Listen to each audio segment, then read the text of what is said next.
Hi guys, আমি দেশে এসে দেখুন আমি কাজ করতেছি। আপনারা সবাই কাজ করে খাবেন, বসে থাকবেন না, পরিশ্রম করবেন, তাহলে উন্নতি করতে পারবেন। আমি কই দেখেন গাইস, এখন আমিও পানি দিব। আমি হাতটা ধুয়ে দেখেন, এই পানি কিন্তু আমরা খেতেও পারবো। দেখেন আমিও খেতে পারবো।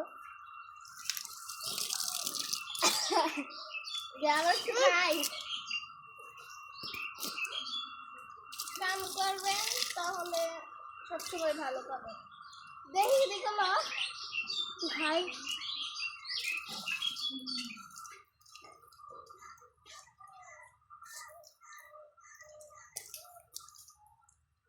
দেখুন এটা আমরা ইউটিউবেও ছাড়বো আর ফেসবুকেও ছাড়বো, আপনারা দেখবেন।